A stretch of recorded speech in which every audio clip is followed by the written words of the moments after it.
can build rapport more easily with your students by showing that you are genuinely interested in their thoughts, in their opinions, in their worldview, and you respect their backgrounds and beliefs, and that you are learning together. Hi everyone, this is me, Jyotika Bedi, founder of Happiness is Love. We make relationships better. Do you know what is rapport formation? Why is it really important in building our relationships, and how to really build it with another person? I'm sure you're curious, you want to know the tools, you want to know the techniques. That's why we do the work that we do at Happiness is Love, because we believe that when we share, we learn and we grow. So together, are you ready to discover tips and techniques for building good rapport with people, both in your personal and your professional life?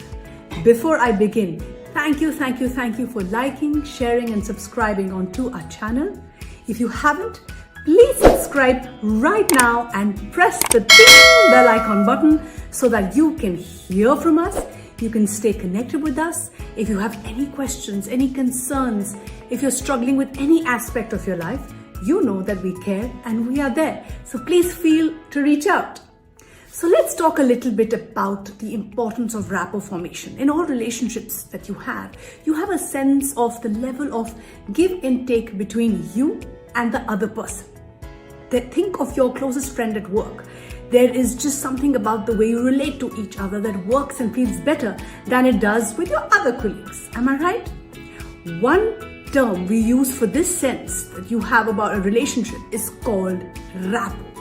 And rapport really aims at building a better bond.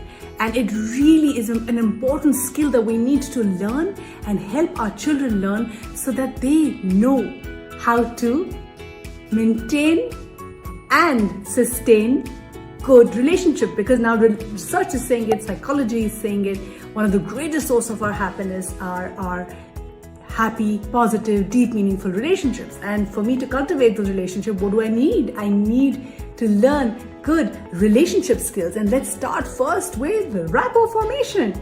So let's just decode the word rapport a little bit. The English word rapport is really based on the French word rapporteur, which means to carry something back. While the French definition doesn't encompass all the aspects of the English word, it offers a promising start. If we might think of rapport as a way to describe how well two people are carrying a conversation or relating to each other in a relationship. So in general, rapport is typically something that involves positive feelings between two people, focused on and invested in each other and having a sense of harmony in the relationship.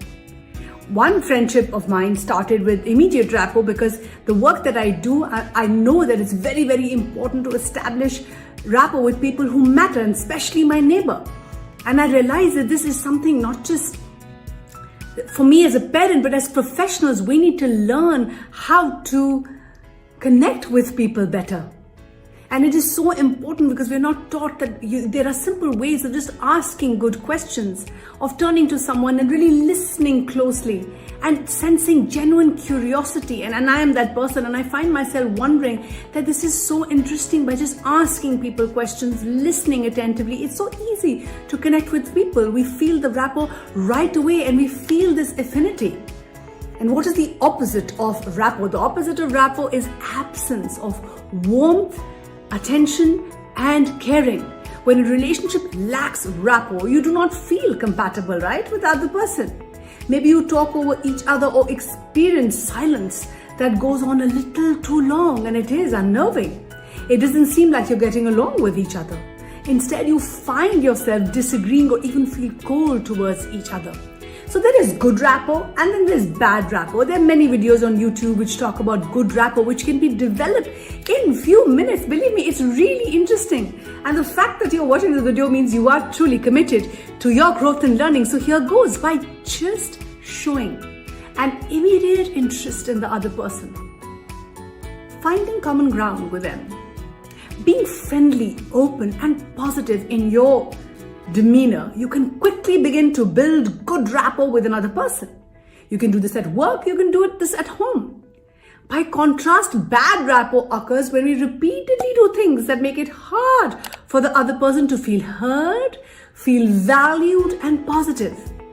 In fact, we are taught in psychology that one of the most important things we need to do in order for us to have a deep bond with our clients is to have good rapport formation skills so that the other person feels heard.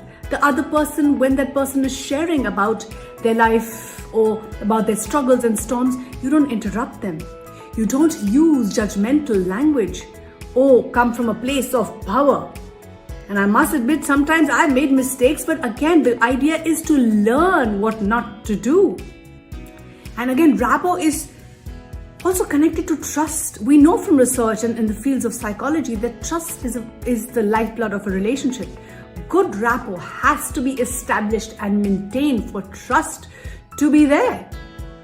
And if you see again on YouTube, there are many videos that offer training in these very skills. And this is the work that we do, that rapport sounds like a means to an end. Build rapport to get the other person to do what you want to do. And this is a big part of even leadership and parenting. But again, good rapport has to be genuine. And we can often feel when the other person has ulterior motives. Don't we all feel it in our gut? The best doctors, the best salespeople, the best therapists are the ones who truly want to understand you and help you get what you need. So again, how do we really build good rapport? Whatever it is, I mean, we all want to learn good communication skills. We have to learn how to ask open-ended questions about the things that interest other people. Show curiosity about how the other person thinks. What is that person's worldview? Show empathy and do your best to summarize what you have heard. We all love to talk so much that we have forgotten that it's so important to listen as well. Listen without judgment. Listen without interruption. Listen with our eyes. Listen with our ears and our heart. We've all become digitally so distracted. We actually listen to each other like this. I've been guilty of the same. So how do I really, as a parent, how do I show that I am an attentive parent and I'm showing respect to my children? Is again being present, listening to them without interruption, making them feel heard and valued. When you are attentive and respectful to the other person's values, beliefs, you see that they feel an instant connect with you. You will see that they find it easy to share with you and they want to be close to you. Your body language, like I always say, our body language speaks louder than words. Our body language demonstrates your interest, your openness towards the other person. Think of when you have felt most closely listened to. The person listening to you is probably engaging in some kind of mirroring and matching behaviors. The probability is that their body orientation was such that they were leaning towards you. They were seated or standing in a posture which is similar to yours and may even have been imitating your hand gestures. And what did you feel? You felt an instant connection with them. What are some of the questions? And again, you might be thinking that, okay, this is good, but what are some of the questions I can ask so that I can build good rapport? Simple questions. For instance, with family, you can, say, tell me, if you're talking to someone for the first time, tell me more about your kids. Who's living in your house? Who are the most important people to you? At work, you can ask, what about your job do you enjoy the most? How did you get into that line of work? Sounds interesting. What purpose and meaning do you find in your work? Recreation? What do you look forward to doing on the weekends? What do you do for fun? How do you spend your downtime? Dreams. This is my favorite one. When I meet people, I'm forever curious about what are people's life goals, what are people's relationship goals, what are their health and happiness goals. So I often ask people, what are your long-term goals? What's something you always wanted to do in your life? What scares you the most? If you had more time to pursue your dreams, what would you do? This is so important. And I work a lot with teenagers and students and young adults. Building rapport with students is so important. If you're an instructor of any kind, you can build rapport more easily with your students by showing that you are genuinely interested in their thoughts, in their opinions, in their worldview, and you respect their backgrounds and beliefs, and that you are learning together. It's about mutual learning, mutual growth, and a sense of kinship that helps build genuine rapport. Building rapport with clients, so important, especially in the field of mental health, where clients often feel fear and shame regarding the difficulties that they experience.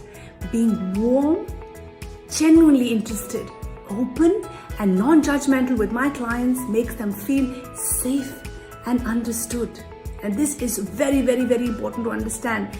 Building rapport with customers. Good rapport is central to successful interactions in business setting.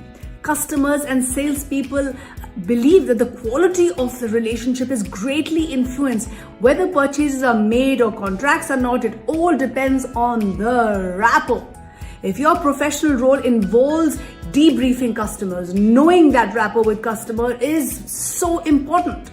Building that connection over shared experiences and making it clear that you understand them, you understand what is it that they're looking for and that they matter to you, that you get them is so important. So what would I like to say before I end this video? Basically, I believe that rapport formation is a skill that can be developed.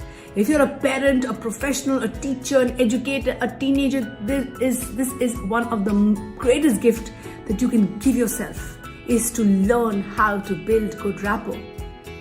You've probably been on the receiving end of someone's energetic but inauthentic attempts to connect with you. And I know for sure that you get it. So when you want to truly connect from a space of authenticity, I recommend take a moment to focus on why. Why does that relationship matter to you?